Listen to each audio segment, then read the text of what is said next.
नमस्कार मॅडम. नमस्कार. आपण लास्ट टाइम चाइल्ड सायकोलॉजीचे इम्पॉर्टन्स बद्दल बोललो होतो की ते किती महत्त्वाचं आहे. हो.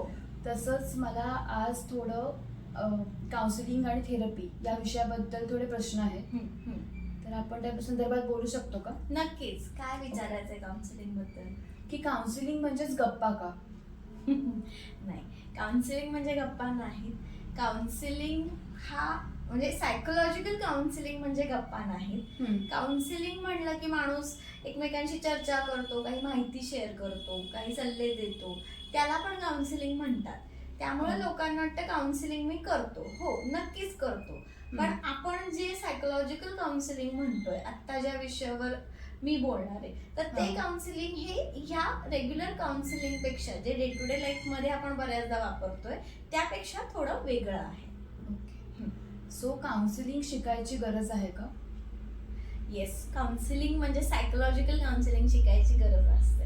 कारण काउन्सिलिंग हे प्रत्येकाला येत आहे, पण सायकोलॉजिकल काउन्सिलिंग ह्यामध्ये काही पद्धती, काही म्हणजे टेक्निक्स, काही प्रोसेस या फॉलो कराव्या लागतात. तेव्हा जाऊन आपण एखाद्याला योग्य प्रकारे मदत करू शकतो.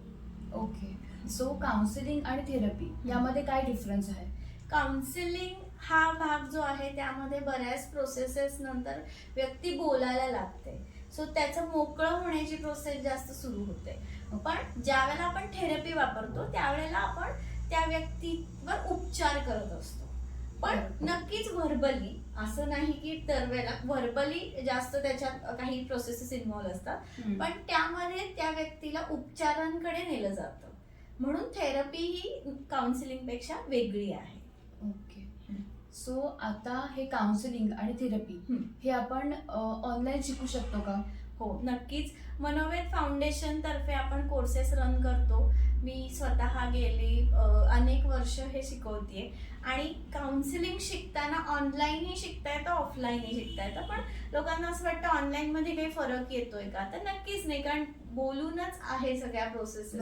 त्यामुळे नक्कीच आपण ऑनलाईन पण हे शिकू शकतो आणि मनोवेद फाउंडेशन तर्फे आपण हा कोर्स रन करतो. आणि इतर ह्याच्यापेक्षा आपला कोर्स हा वेगळा आहे.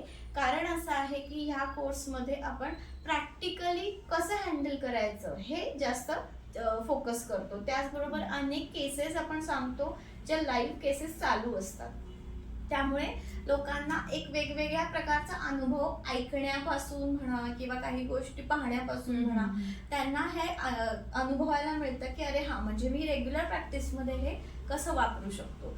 तर काउन्सिलिंग आणि थेरपी हा आपल्याकडचा जो कोर्स आहे हा थेरॉटिकल कमी आणि प्रॅक्टिस ओरिएंटेड जास्त असल्यामुळे नक्कीच ह्याचा फायदा सगळ्यांना होऊ शकतो.